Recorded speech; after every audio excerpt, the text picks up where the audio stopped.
Okay, welcome to the February 3rd, 2021 Planning Board meeting. I'll begin with roll call. Alden Clark. Here. Beth DeLille. Here. Ann Gardner. Here. Tanya Hartford. Here. Leah McGavern.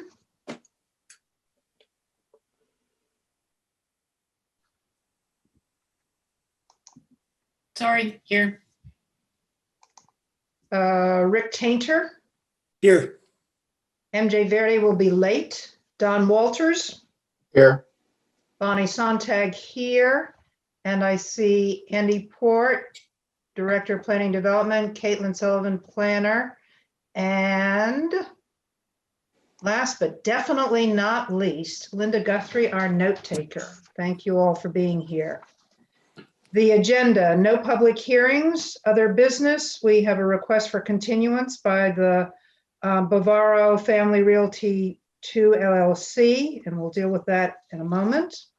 Approval of the minutes of our last meeting, potential zoning amendments has to do with planning priorities tonight. And at the end, Andy will give us a review of new legislation affecting zoning decisions. So we'll begin with the request for a continuance. It's a minor site plan review at 177 State Street. You have the brief explanation in the staff report, which seems justifiable. May I have a motion to continue this to February 17th? I make So that moved. motion. Okay, second. Okay, who was the first one, please? Tanya? Okay, and the second was Rick. Yes. Any questions or comments to be made about this? All right, I'll take roll for approval. Alden, Yes. Beth, Yes. Ann, Yes.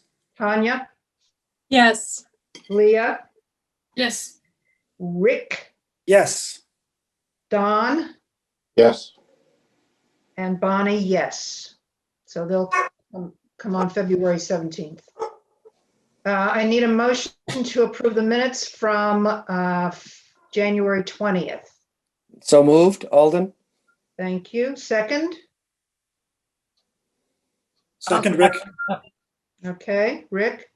Any comments?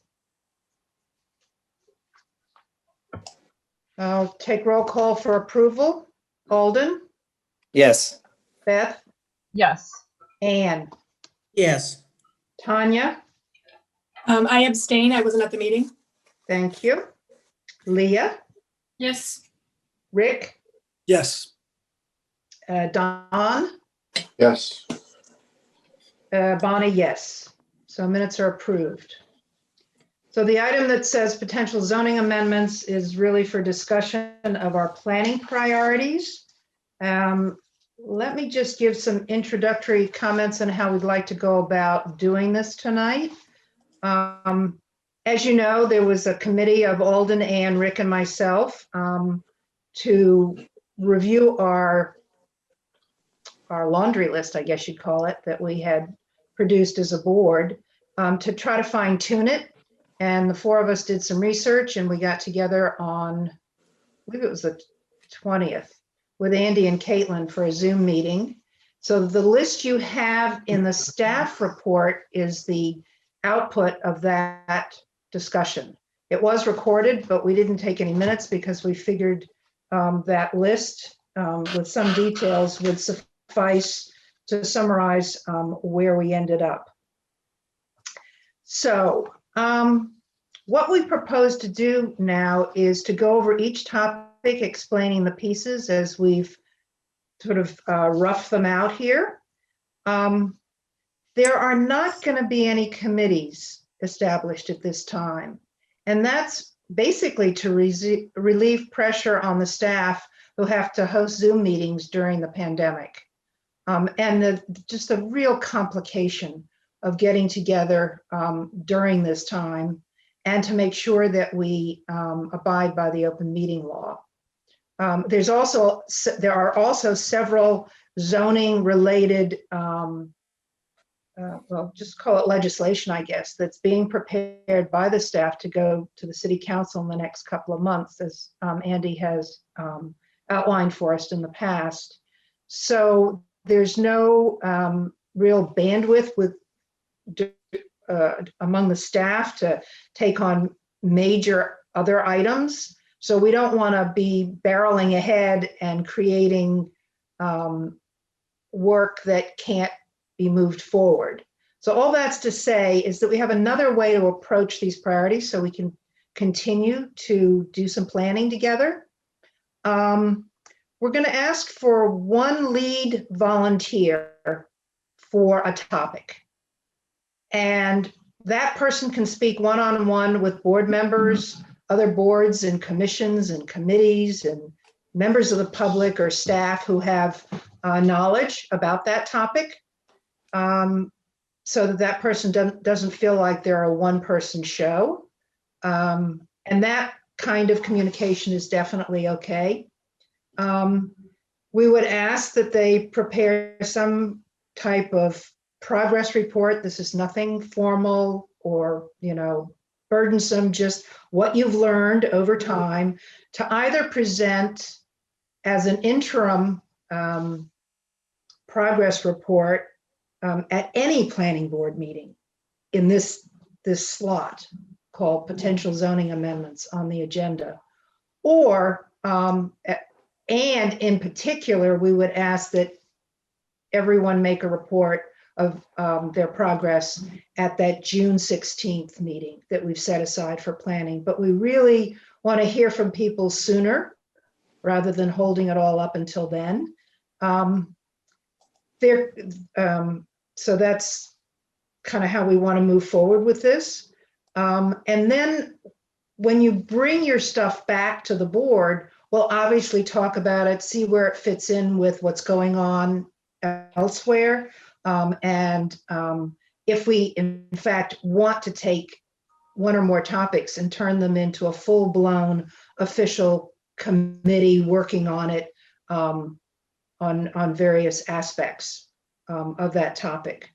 So we're going to start gently. It's going to be an iterative process, and it allows us to do some planning on the side of dealing with all the applications and other requests for our decisions that we have on a regular basis. I also should say that some of the topics may not get a volunteer tonight. I hope they all do, but if they don't, well, we'll just put them to the side.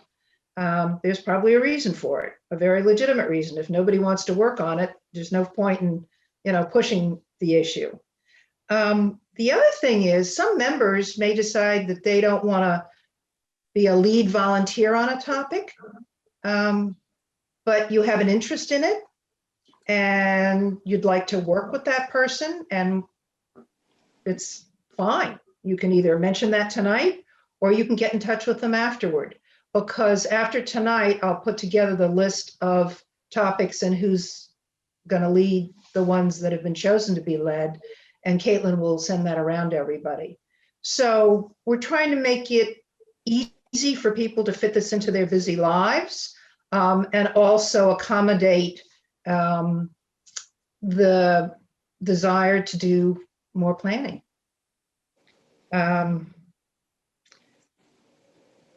Let's see. Are there any questions about this whole process before we go into talking about the individual topics?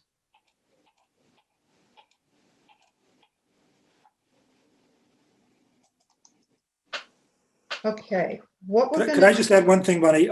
Yes. I just want to highlight that this is really the result of our committee.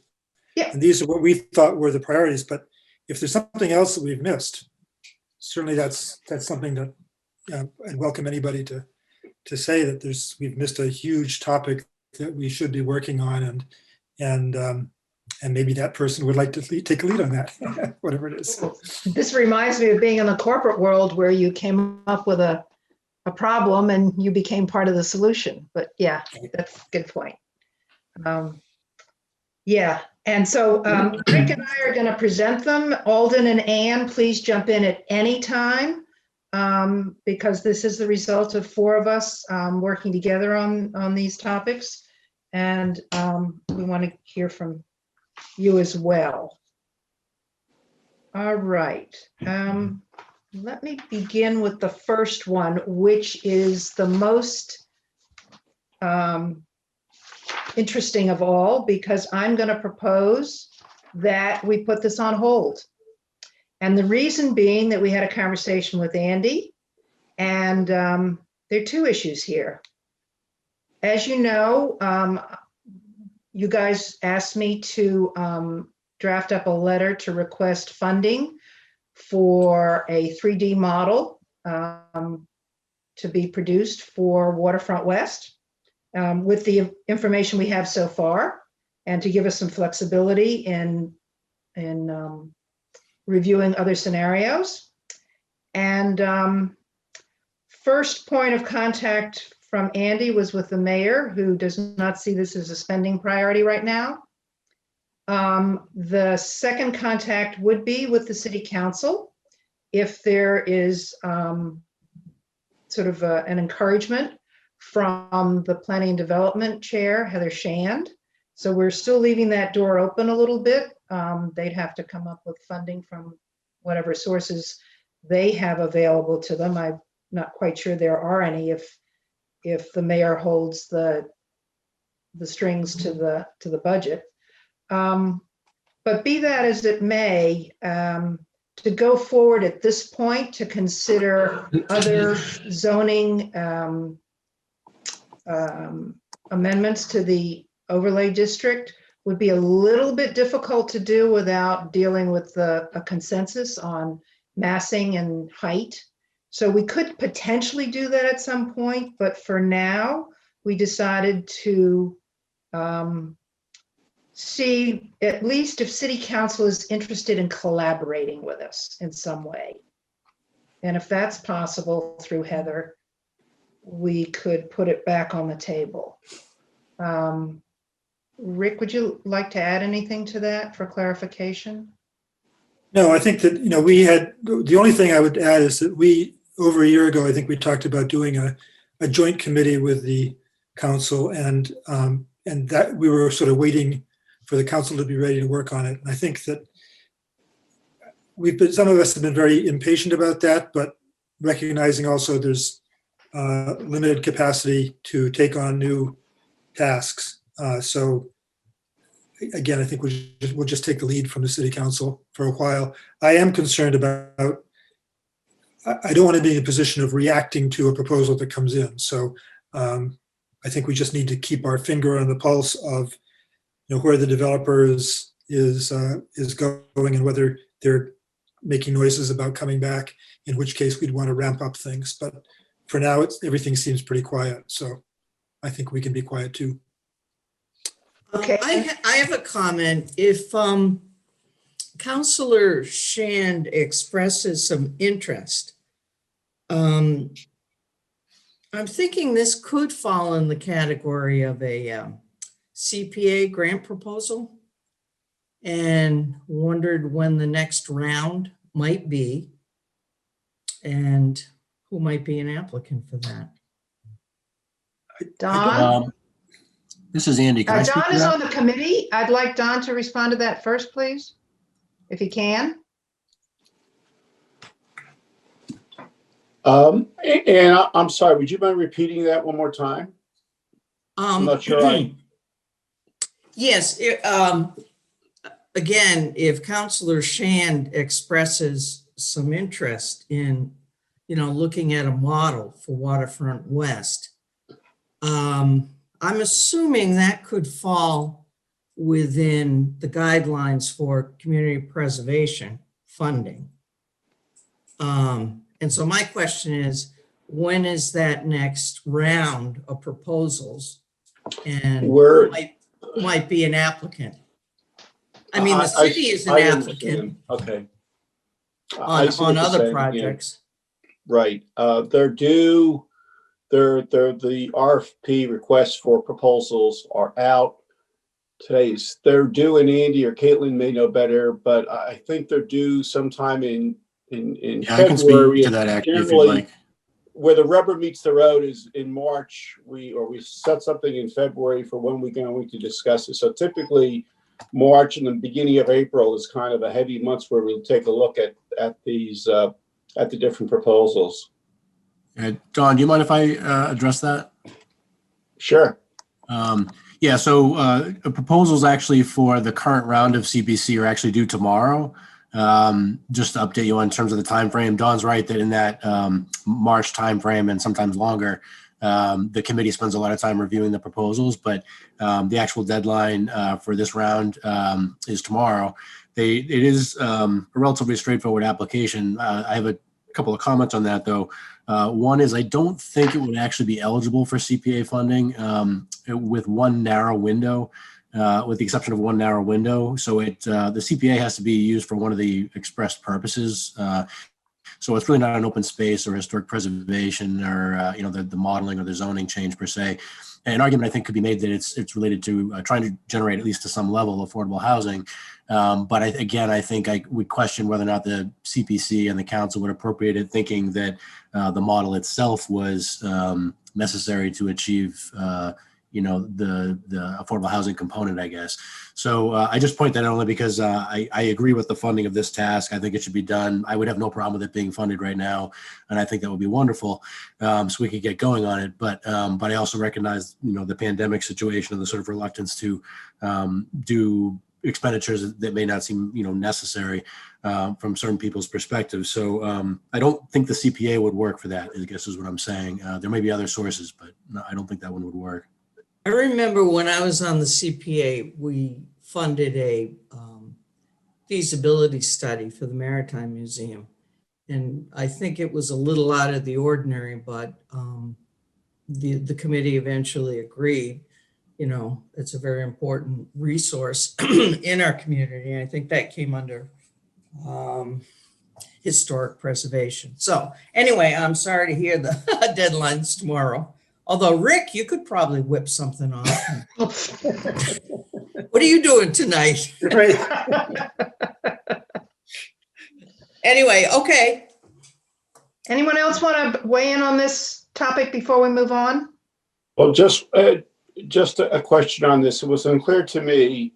Is the decision to fund this solely in the hands of the city council, solely in the hands or of the mayor, or is it some combination of the two?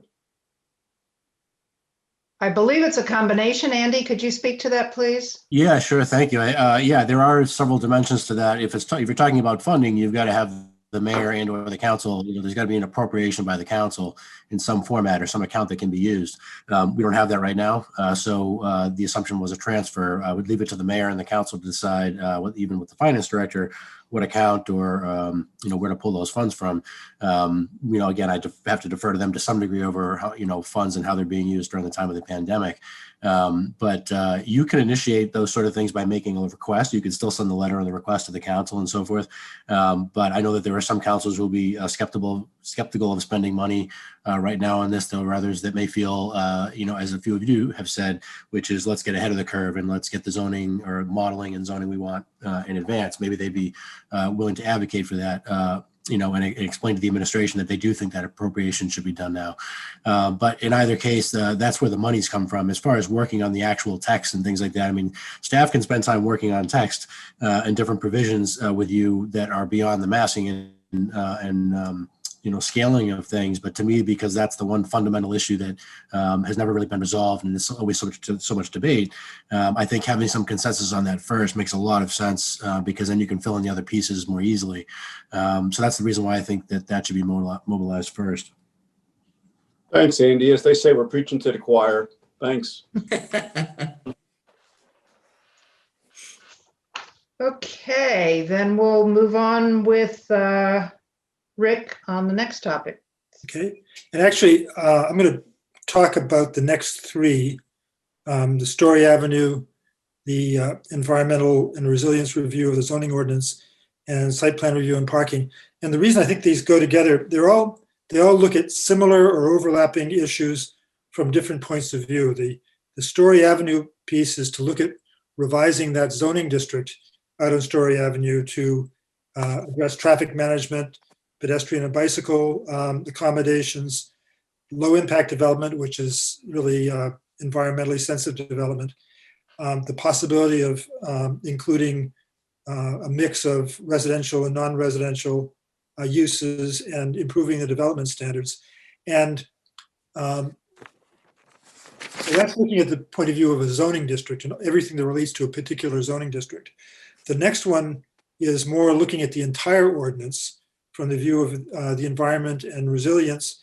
And we were thinking about this initially, trying to bring in when we were thinking about doing a committee, we were thinking about having representatives from the Resiliency Committee, the Energy Advisory Committee, the Tree Commission, Conservation Commission, and then there are just other people in the city who are knowledgeable and skilled at environmental issues. So we were thinking of trying to bring in all those voices and look at what is in the zoning ordinance right now, and what could be, or what should be updated to be more sensitive to the changing environment and climate and so forth. And as we said in the handout, that the topics would include low impact development, which we've also mentioned under Story Avenue, landscaping and open space, which I'm going to talk about under site plan review, and solar and wind power and so forth. So where the first one is looking at a zoning district, the second one is looking at the entire ordinance. And then the third one, site plan review and parking, is looking at the standards for all major development in the city. And so that would combine landscaping, open space, again, coordinating on the resilience side, bicycle parking, off-street parking generally, incorporating new technologies such as the lifts that we've been looking at with a couple of applications, and then how parking regulations, particularly in the downtown, relate to municipal parking lots. So these are again, three different overlapping ideas. One from the point of view of a zoning district, one from the point of view of a section of the zoning ordinance dealing with development standards, and the third one looking at the entire ordinance through the lens of environment and sustainability and resilience.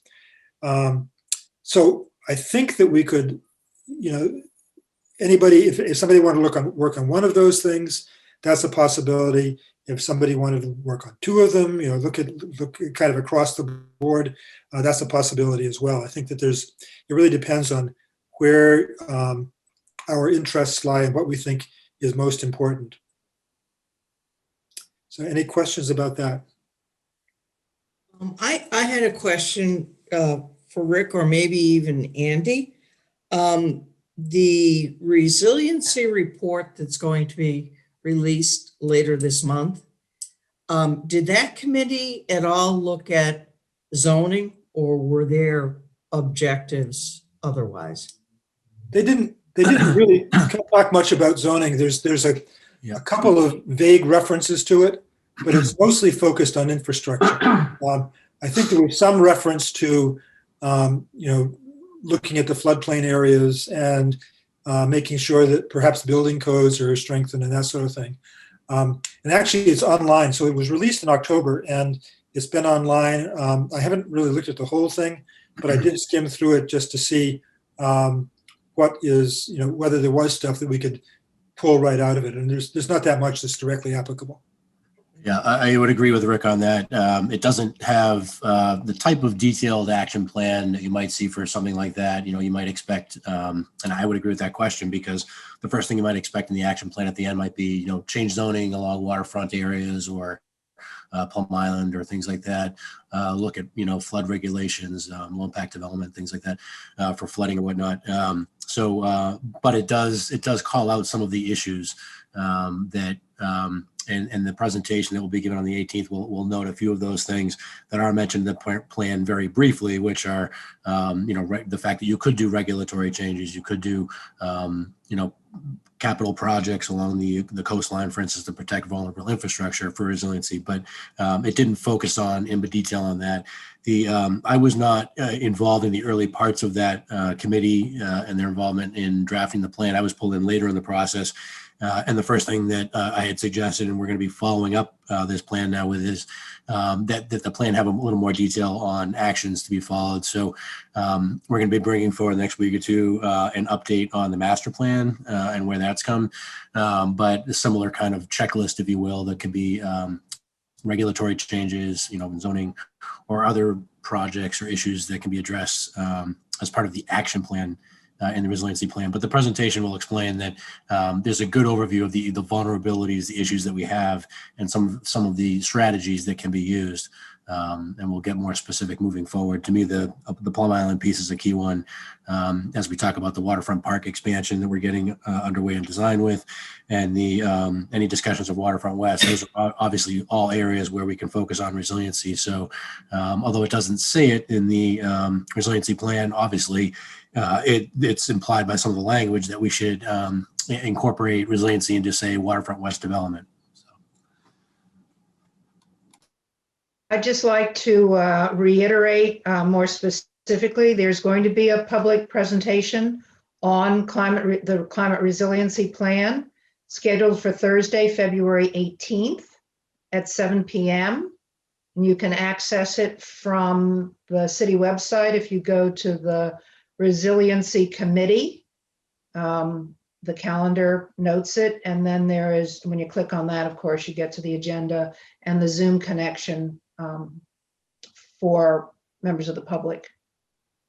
So if you don't want to read, how many pages, 112 or something, you can get an overview of it, on February 18th. Thank you, Andy. Any other questions on the three topics that Rick has introduced? Okay, moving on. The next one is design standards.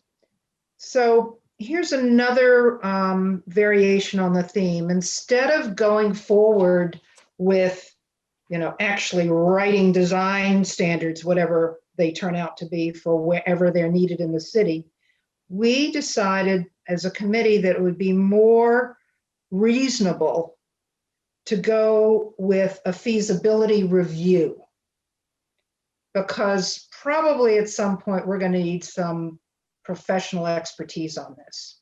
So the idea of a feasibility review would be to figure out where standards should apply and why they should. The idea being that there are districts and neighborhoods within districts that vary a lot. And while we have a model for how that could be done with the 40R Smart Growth District, if you look in the zoning ordinance, there are quite a few pages there with very good illustrations of what building design standards were required for that. It doesn't mean that we can easily come up with those for different places within the city. The big focus, of course, would be within the large, let me see if I can get this right, National Register Historic District. Well, that encompasses historic buildings, but plenty of them are not contributing. So there's one of the challenges. So this topic would be to consider the feasibility of having such standards, what that might look like in a sort of conceptual way, what locations should be focused on, which neighborhoods, should it be for new construction, should it be for renovations, and distinguish between architectural and site standards, as well as, here we go again, guidelines and standards. Guidelines being general guidance, and standards tend to be much more serious, like requirements. So this is kind of a fun one, if you like that sort of a challenge. So I'll leave it at that. Next one is planning board policies and procedures, and we already have two hands raised on that when they're ready to get started, Tanya and Beth. So we'll leave it in their capable hands to decide who's going to be the lead and who's going to, be talking with her. So, and anybody else who wants to provide input could call one or the other of them. And the final item on our list is inclusionary zoning revisions. Inclusionary zoning is the word used in zoning language for affordable housing. Is it anything more than that, Rick? I don't think so. Inclusionary. Well, I think that inclusionary zoning, so there's zoning that encourages affordable housing, and there's zoning that mandates affordable housing. So inclusionary zoning is the zoning that mandates affordable housing. There are also other types of zoning where you might provide incentives to provide affordable housing.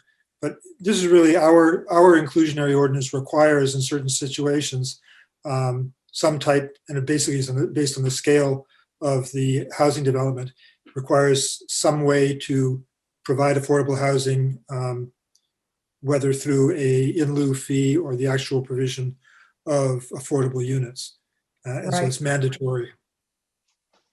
Or in lieu. Okay, so what we came up with here was the idea to incorporate different levels of affordability in multi-housing projects. That's something that could be mandated if we figured out the language right. There are other amendments, such as the proposed accessory units, which hasn't been finalized by the Zoning Advisory Committee. But something like that could be adapted to meet the requirement for inclusionary zoning.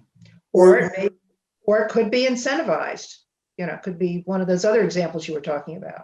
Or it's one of those things where you distinguish between what they say capital A affordable and small A affordable. Yep. Where capital A affordable is actually formally restricted by income and rent or cost, whereas the small A affordable are, if you're developing really small units, maybe they're going to be affordable just by the nature of the unit.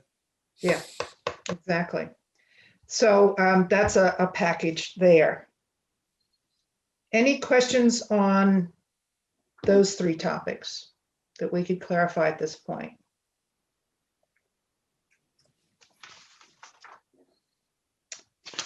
So now I open the floor to the first one who gets there, who wants to volunteer for one of these topics.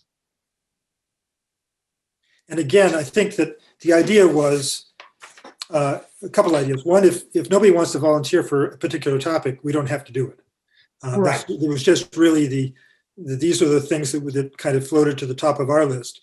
And the other thing is, if you're interested in something, and you're not sure whether you're not comfortable being the person for it. I think the idea is you should be, if it's a strong interest of yours, you should feel comfortable that you can reach out to other people to talk to them and work with them. We wanted to get away from the problem of having to have a committee that needed to be noticed every time it met. So we wanted to have a lead person who kind of took responsibility for carrying something forward for the next few months. And we'll be, as Bonnie said, we'd like to probably have informal progress reports at meetings going forward, and then maybe at our June planning meeting, have a real sit down and just say, well, what do we really feel we can focus on for the next few months to get something done? Okay, I had some interest in the Story Ave and the resiliency. I'm not sure I feel comfortable being a lead on that, trying to get my bearings, but I do have some interest there to work with someone on those. Could you take Rick up on his offer to be the lead on one of them and use the resources available to you? Or are you just saying, whoever raises your hand for this, I'll call you? I would rather start with that, I guess. Start with what? With helping someone else on that. Helping if out, they're okay. raising their hand. Yep. So I guess I'm interested in everything. I guess I would be my interest probably is in the area of the site plan review and parking stuff, but it kind of bleeds, as I said, as I did in my introduction, it kind of bleeds over into Story Avenue and the environment and resilience. So I'm But if willing to you- work, I'm yeah. willing to work on any of those. Yeah, but if you say you're the lead for site plan review and parking, we might get leads for the others, and then you three could coordinate in a way that doesn't violate the open meeting law. Sure. Good luck. Hmm. But anyway, one-on-one. I'm not making fun of it. We are very serious about this. And it's very difficult to do during pandemic time. So I appreciate that. But why don't you just take the site plan? Do you want to just do the site plan review as the volunteer for that one? Well, I'm either that one or Story Avenue. If somebody really wants to do one of those others, I'd be happy to. Either of those are my priorities. Okay. Let others go first. So I'm willing to help you on those, Rick. Okay. We just can't do it formally. Right. Well, you can do it one-on-one. Yeah. Rick, I would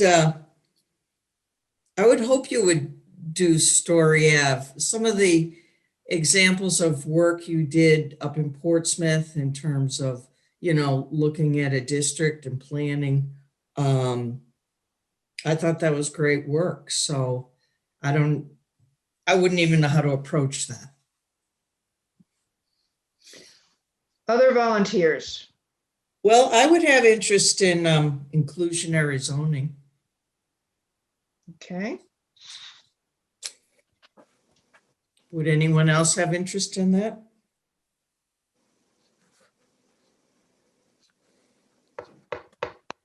Nope.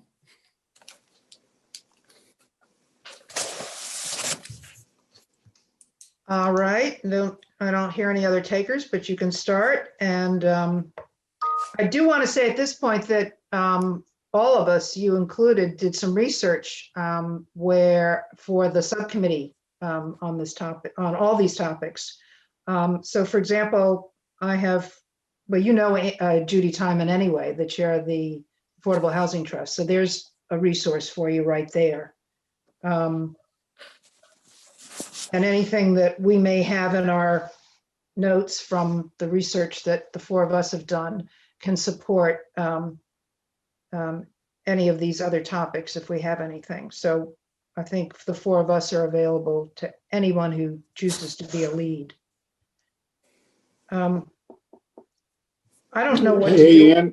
Hey, Ann, this is Don. Were you volunteering to be the lead on this inclusionary zoning? I would, unless you would want to be. No, my inference was that you were going to be. I was just a bit thrown off by what you just said about that. So when you volunteer for this, your thought was you would be the lead, right? I would be willing to be, yes. Perfect. Okay, thank you. I'm happy to give you a call, and if in fact our objectives and goals are in line, I'm happy to work with you on it. And conversely, if we have divergent views, then I don't think I would be productive on it. So I'll give you a call offline, and we'll see where we stand in this, if that's okay with you. That'd be great, Don. Thank you. Uh-huh. I would like to, I think I'm a glutton for punishment, but I'm still interested in Waterfront West, should that ever come back to us. I'm not sure I'm comfortable leading it, only because I think it might be time for a fresh face on that, and some fresh input, but I would still like to be involved. The other thing is I would be interested in the design standards issue. Can I ask you to be the volunteer lead on the design standards? And because we're putting Waterfront West on hold for now, there really isn't an active role. Which is another reason why I want to be on it. Well, design standards will take a little more of your time probably, but yes. That being said, I'm volunteering to work on that because I'm curious about it and I have a lot to learn, but I'm willing to put some time into it. So maybe with your direction, I can do some work That'd be great. Well, you and I did the 40B together, so. Well, yeah, that's what I'm thinking. I want to build on that. Andy did a Yeah. great job on pulling that all together, and just see how that would work. But I'm so curious to see what do these different neighborhoods look like? And, we have to go into the zoning advisory committee output on that because they did districts and they broke them down. There's all sorts of stuff in there. So yeah, all right, we'll work on it. And anybody else who wants to, but certainly the two of us. So that leaves the environmental resiliency topic. Would someone like to lead that? That looks across all of the zoning ordinance. So it's like, where would these ideas fit once we know what the ideas are? So this is Beth. I'd be interested in helping, but I don't have the bandwidth to lead it at this point, especially, yeah. I was going to say the same thing. Yeah. I would pretty much say the same thing about Story Ave, resiliency, design standards. That's about, yeah. Those are the three that I'd love to just give some input, but I really can't take a lead.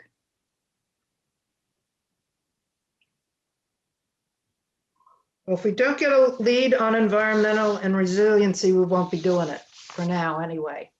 You can think about it in your spare time, but that's not likely to produce very much. Bonnie, is there another committee that's working on that? Another group? Another board? This is Tanya. There's a resiliency committee. That's the group that's put together the plan that's going to be presented on February 18th.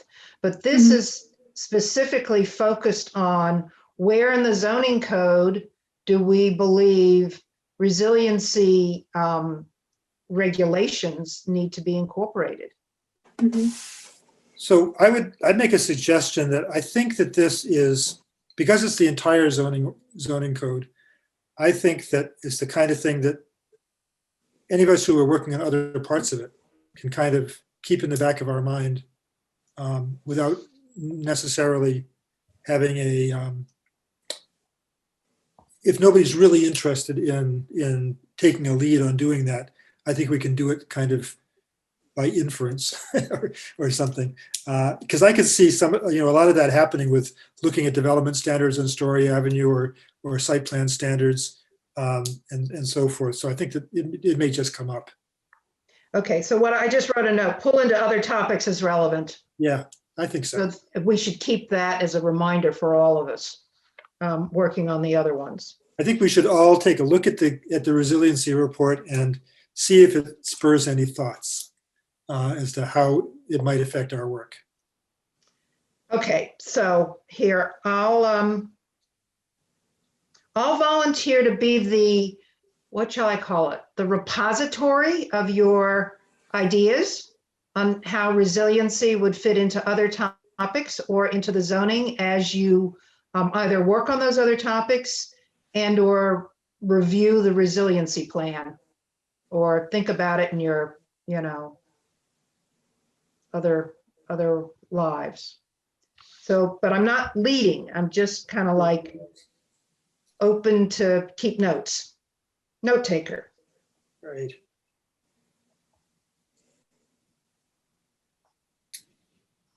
At least, just a focus point so that we don't lose any of that and make sure we keep it going. This looks like we're going to be busy. Yeah. But in a good way. Please don't feel like, if you can't get to it, you're a bad person, or if you have to do too much work on it and feel like it's stressing you. I don't want any of that to happen. You can always call me or Rick and talk about what's going on in your work before you make a interim report or before the June 16th meeting. We want it to be fun. Is that the right word? Engaging, educational, all that good stuff. And we want to do good stuff for the city. And this planning board, usually does planning only when our feet are to the fire. So this is a real luxury we have to do it at our own pace. And as updates come along, like what Andy was talking about, the master plan and the zoning rewrite from the advisory committee, or if that committee gets reconstituted, we may be asking for another volunteer to join that. This all is going to sort of feed one into the other. And on the other hand, I don't want you to think either that we have these grand expectations that a whole lot of stuff is going to get done or in a very short period of time. But we do want to see some progress made, and we'll be checking in with you, even if it's only for me to say, I don't have anything on the agenda for potential zoning amendments tonight. Who's got something to say on their topic, their planning topic? Could be as informal as that, or somebody says they want to do have a conversation about something they've uncovered. So Bonnie, all that said, what are the expectations for the groups? I mean, I imagine each one's a little different, but. Well, we would like to hear from each person sometime before June 16th on the progress you're making. Each one is different, so it's pretty much exploratory for these first few months, I think. I don't want to say you have to come up with goals, objectives, strategies, and action plans by June 16th. That's not what I'm expecting. If you do, that's great. Or a proposal for a zoning amendment that has to be obviously discussed with everybody. So it can be anything as long as there's something. How's that? It's good. That's the closest I can get. We may get clearer. I know Don gave us a really good point of reference when we were talking the first time about this, that if you don't have very clear goalposts, to use a generic term, you'll never know if you got there.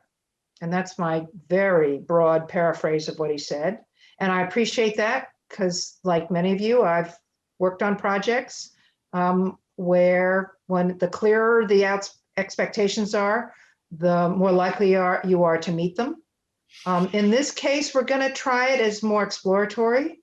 And if by June we find that this isn't working, we'll hone it down, focus in, and put some feet to the fire. But that's not meant to be a threat, I hope. It didn't sound that Take it way. that way. Any other clarifications that anyone would like to make? So just where are we? I guess I've volunteered to lead Story Avenue. Is that Yeah, how we I'm gonna work with Alden? Yeah. I've got you down for Story Avenue, and I've got you down for site plan review and parking. I think I'll drag Alden into and both of those. Yeah, and MJ's gonna do some inputting on Story Avenue. Okay.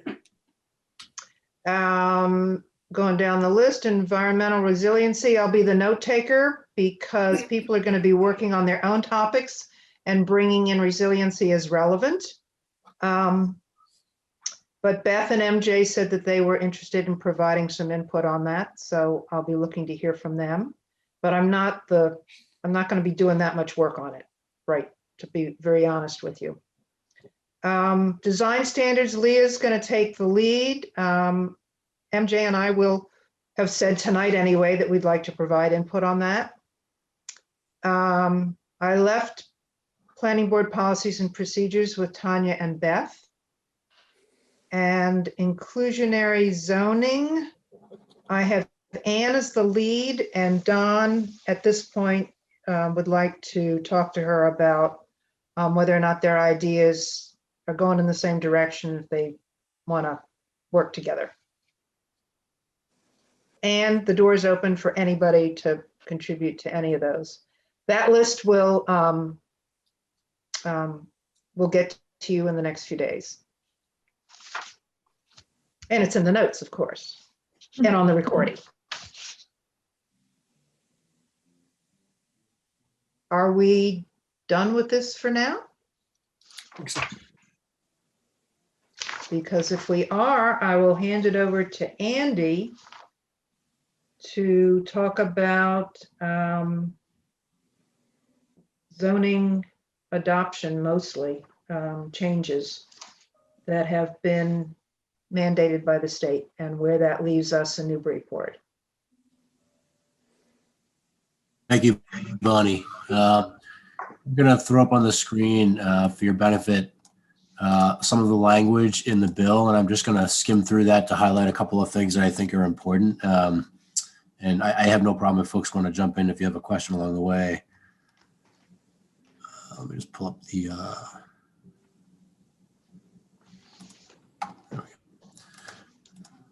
sorry, I had to pull up the right document. Okay, so hopefully you can see this. So this is the same document you should have received via email. I have some highlights in there of some things I thought were worth noting. At any rate, the red lines in that show for the bill, each line of the bill, there's a couple of pages there between 35 and a few pages down. All of that is related to Chapter 40A, so the Zoning Act, and that, therefore, as Bonnie said, impacts local communities like Newburyport, all generally following under the Zoning Act, and then beyond that, home rule for their authority to regulate land uses locally. So there's a couple of things in here. I'm going to skip over this first term here because in isolation it doesn't make a whole lot of sense, but there is a definition in there about multifamily. And the reason for that is because it's used elsewhere, as I'll explain in a moment. I'll explain right now. The bottom line is that there's now a requirement that in order to be eligible for certain grant programs, the local communities who are around the MBTA who have a stop essentially have to have multifamily housing of some type in close proximity. So I believe that we meet that requirement with our 40R district. However, we are still waiting for some additional guidance because the legislature didn't pin it up completely. But I believe that based on what we have in our 40R district, we meet that requirement already under zoning, meaning we do not need to adopt a new zoning for that area in order to be eligible for the state grant programs that are involved. Obviously, Andy, that's sort of a carrot. just a question on that. I saw in the language, it talks about a half a mile from the MBTA station. And it just seems to me that the boundaries of our zone don't go out that far. Is there any concern with that the half mile radius would go further than our defined zone? Yeah, some of this comes down to interpretation and application. I do not believe that, although it could be read that way, I don't think that they're going to interpret it as meaning that everything within the half mile radius, just that it has to be within that half mile radius. And then there'll be of some, because they use the term reasonable in there, some reasonable size. So I think that what will happen is the legislature, I think, couldn't say for every community what would make sense there. So they left a little bit of flexibility for the state agencies, the MBTA and DHCD, to provide some clarity on that. So we're going to get clarity, but I don't think it's going to be expected that it's a half mile out from the station, even though one certainly could read it that way. Okay, thanks. So skimming along, and again, jump in if you have a question. But yeah, this is the provision right here, and I won't reread the whole thing, but it has to be located not more than 0.5 miles from the commuter rail station. And our density, this is a minimum gross density of 15 units per acre. We have higher than that. So we go up to, actually in our 40R district, it's 20 units per acre minimum and 30 maximum in one of the sub-districts near Route 1. And the rest of the district is 40 units per acre maximum. So we're already meeting that threshold there, I think. And I believe that we'll see that we don't have to change our zoning. We certainly could, but we don't have to change our zoning in order to still comply with this new provision. The most important thing, and I think that Rick has obviously picked up on this, is an interesting area. I know that the Housing Trust, I think, is interested in this area, is the 2/3 vote provision or provisions. And what's happening here is the legislature has received concern from communities, local planners, and others looking to change zoning for years. But now that there's the pandemic and there's it's additional incentive to make housing more economical and more viable, sort of a timely way to get some of these adjustments made.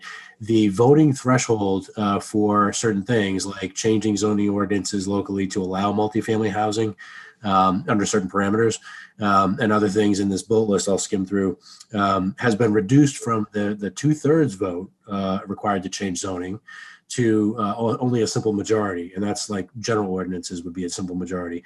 The Zoning Act actually mandates that that zoning ordinances be done by 2/3 vote. So this lowers the threshold. This is something that others have been asking for a while.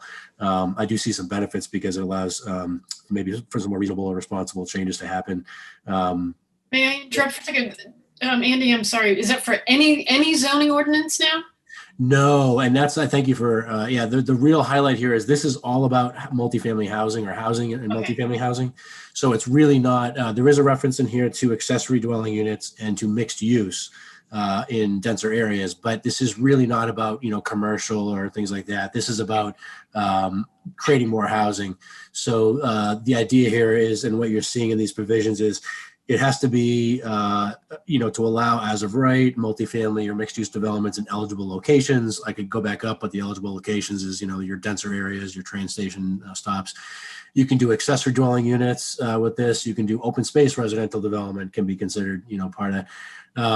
And then increasing the permissible density in a district or creating accessory units. That's something else that can be done now by a simple majority vote as opposed to a 2/3 majority vote. We need to consider whether or not, if we bring forward changes, whether or not we're packaging things properly. So you can't under this package in certain instances the 2/3 vote with a simple majority vote. But generally speaking, for other aspects of the zoning that are not related to this housing component. So these changes are basically meant to lower the threshold by which local zoning can be changed to allow these types of housing to be built and permitted. The same thing is done again in the special permit process. So this section goes on actually to show other types of changes. So even modifying the regulations concerning the bulk height and structures, et cetera, to allow for additional housing units beyond what would otherwise be permitted under the existing zoning ordinance or bylaw. So one can very broadly read that to say, well, if in the R2 district, if someone wanted to reduce the density, the zoning dimensional requirements, maybe that an argument can be made that more housing units could go in there, and therefore this would be eligible for the 2/3 vote.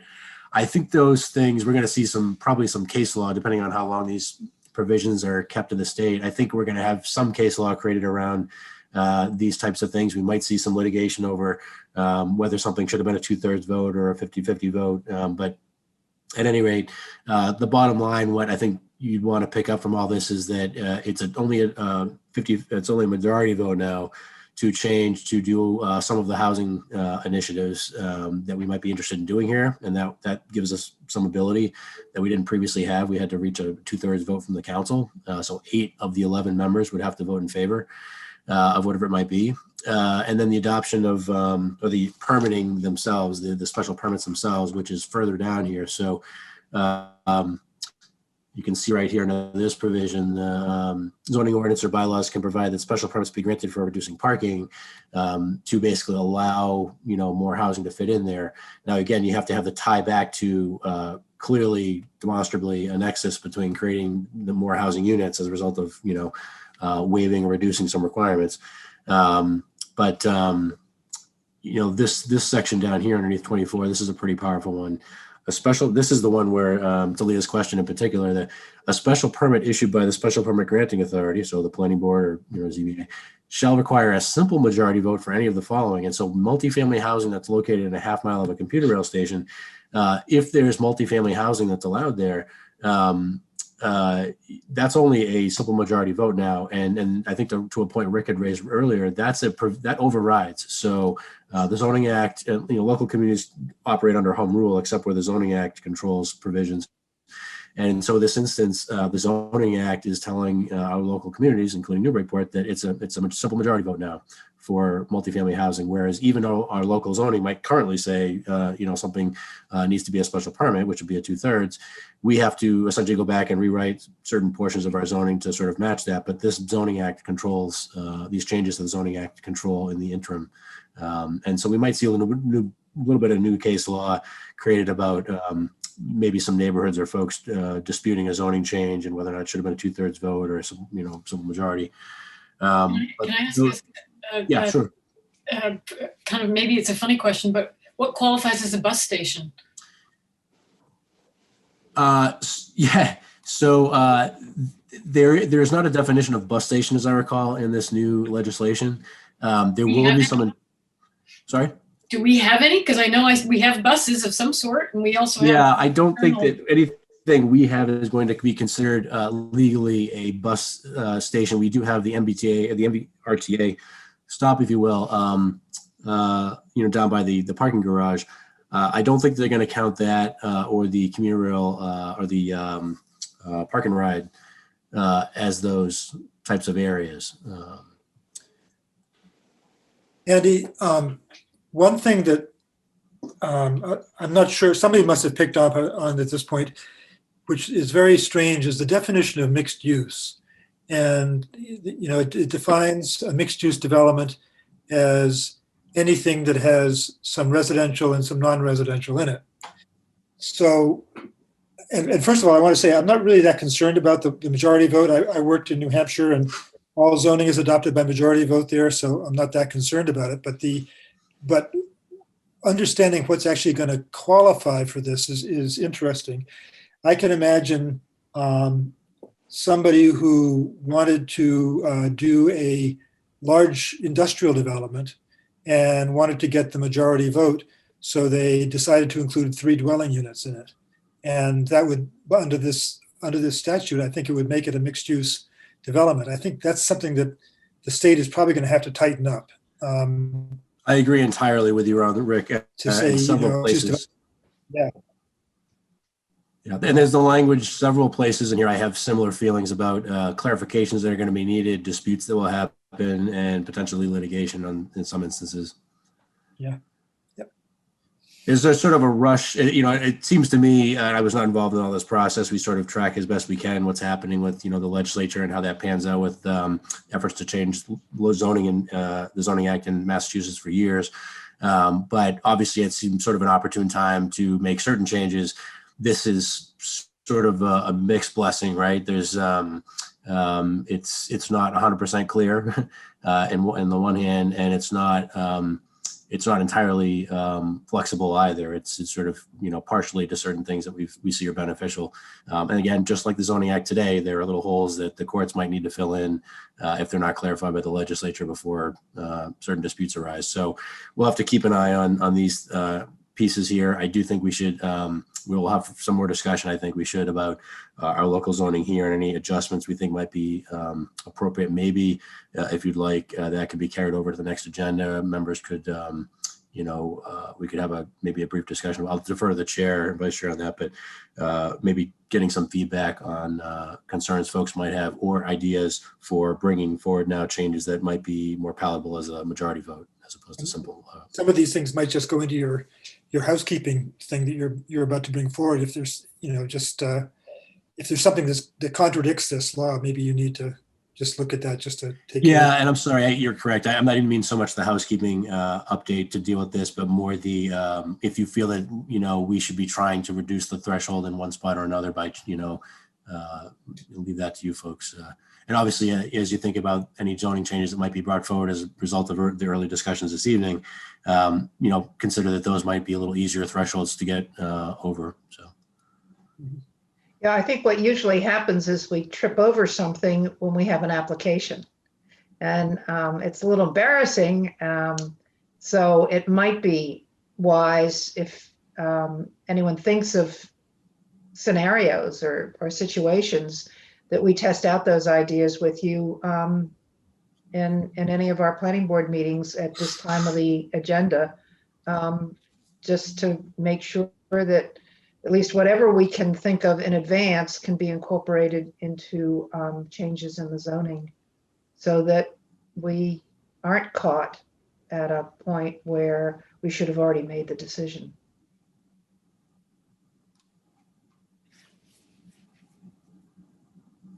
I don't know if there's any other questions that folks have. I have a general question, Andy. I mean, it's about zoning in general, the state versus local zoning. I mean, generally the town can write their own zoning, but you said when it's part of the state's zoning act, that overrides local zoning. Can you just talk a little bit more, contextualize that a little bit more for me? Yeah, sure. So historically, actually going way back, it used to be the Zoning Enabling Act. And so it gave authority to local communities to adopt zoning. And then it was changed years later. The statutes and some of the case law about it changed. And it was essentially what communities are actually doing is adopting zoning both underneath 40A, the Zoning Act, but also underneath just generically home rule. Your authority to adopt local regulations, provided they don't, they're under the Massachusetts Constitution and they don't disagree with what the legislature has done. They don't conflict with, say, the building code, for instance. You can't conflict with the building code under local zoning. So, but because the Zoning Act today is not an enabling act, it's just basically one that sets parameters on certain issues that are addressed in local zoning. It sets, minimums, maximums, and certain definitions that are outright. Particularly things like how does the special permit process work, for instance. So we have to comply with those standards. There's little debates we could have about some language in there, but for the most part, everything in the Zoning Act controls across the Commonwealth, and so everything we do needs to essentially be in compliance with that. And so these changes under 40A.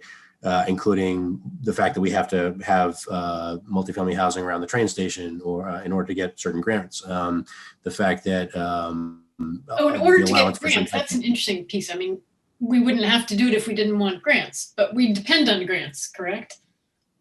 We do pursue I would say all, but almost all of the grants that they're being touched here. And I think for good, to me, it's a good policy from the state's perspective. There's at least a good nexus to make between spending some of those funds. Typically those programs are for urban, or areas like our downtown or our train station, for instance. They're for infrastructure improvements and things like that. So it makes sense to me that they would want to provide some leverage and get local communities to have the right type of zoning around their train stations, because we do have a little bit of a chaotic situation in Massachusetts where every town is doing its own thing under zoning. It's not really, doesn't work from the Commonwealth's perspective necessarily to unify things. Andy, could you go back to down to the section where it speaks to the permit granting authority? There were at least 3 scenarios that it covered. And I just wanted to sort of follow up and imagine how that would affect us in making decisions. Yeah. So if I look at B, would that be relevant to, say, a potential rezoning for mixed use development on Story Avenue? Well, this isn't, this section is dealing with the actual special permits, the issuance of the special permits. No, all right. So if this Yeah. is issuing, yeah, okay. So let's say if we had done that, okay, well, let's back up. So first of all, to get the city council to adopt new zoning for that area. Yep. If it's multifamily or mixed use, you can get it with a 50-50 vote as a majority vote as opposed to a simple majority. Good. Okay. Then when we review an application, say for the old Kmart building, again, that decision would only need a majority of planning board members for it to pass, to be approved. Right. You have to have, it has to meet one of these definitions. So A, Right. Multifamily, or B, mixed use center, and like the downtown would be considered a commercial activity, a center of commercial activity. Well, I'm saying specifically the Kmart, if we stay with the Story Avenue example. Right. That's a center of commercial activity. Yep. Right. So if we had an application for mixed use development in there, Yep. Our decision could be made with a simple majority. Correct. It would be a lot easier and smoother. Even your attendance at your meetings might be a little easier. I think the challenging one to justify might be C, because you have to show that the reduction in parking will result in production of additional housing units. Do they have to be affordable with a big A or a little a? It's not saying anything about affordability here, right? Additional. So Bonnie, one thing I was thinking about with this one in particular, if this were in place when we were doing the Market Street project that is now beginning to be developed right now next to Summer Street. Yep. And you remember there was a lot of discussion about the number of parking spaces. And I know that it was also related to the downtown and so forth. But this would have allowed us to reduce the parking requirement for that building in order to get one or two more dwelling units in there. So it's a by majority vote rather than by supermajority. Right. True. Of course, the fallout or the downside of that is where are those people going to park? And Market Street and Summer Street would have our heads. But anyway, but yes, we were determined to do it. We could with a simple majority. Right. And that may come up. There's another space, the old, is it the mobile station? Whatever the station was next door, just down behind the police station on Market Street. They haven't come back yet. But they gave us we had a, what was that, pre-application conference with them. That might be a situation where the reduced parking would lead to additional housing. But as I asked earlier, and I don't remember if anybody answered me, it just says production of additional housing units. It doesn't say at what market value, right? Right, this is just to produce housing. Just to produce housing. Well, and also a reduced parking space. To unit ratio. Okay, so then if in that example you gave, Rick, I think there were what, 6 units? I forget.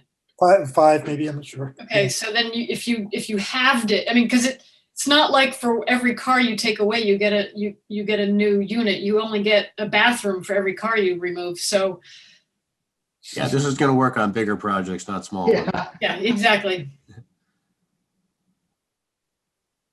All right. So it does affect us as well as the city council. They adopt the amendments, but we permit under the adopted amendment, the special permit. So this is changing the ratios both for the adoption of the zoning and for the granting of a special permit. Right. Yes. Right. For these certain categories, right? Interestingly, not for the other categories, but for all this, anything related to multifamily or mixed use. So it's assumed that creating more housing is in multiples, not single family residences. Yes. Yes, there's definitely strong advocacy, I think, based on, the typical sort of issues we talk about with transit-oriented development, vehicles generating, pollution and sprawl and so forth. Clearly, this is designed to generate multifamily or denser walkable neighborhoods or developments. When is it effective? Immediately. Or is it already? It's effective now. Oh. Very interesting. That's Yeah, good. it's Thank interesting you. that this was adopted as part of an economic development bill because it doesn't provide the reduced voting for economic development. It provides the reduced voting for housing. So it's Right, a merger of different things. I mean, the overall bill is an economic development bill, and you would have thought they would have reduced it across the board and said all zoning gets adopted by majority vote now, but that didn't happen. The political process as we know it. Yep. It's almost It's like the a sausage at the end of the rider. process. Yeah. Yeah. Great. Well, thank you. Are there any other updates from anybody or questions that, since we're having a pretty good open discussion tonight?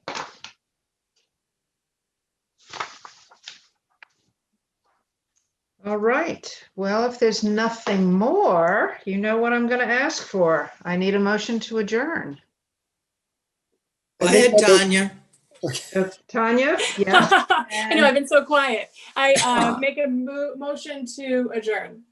Well, thank you. And do I have a I know, I second? can do something. I'm so tired these days. I'll second. I'll second. Okay, Alden. Alden. And final roll call of the night. Alden, Yes. Beth, Yes. Anne, Yes. Tanya, Yes.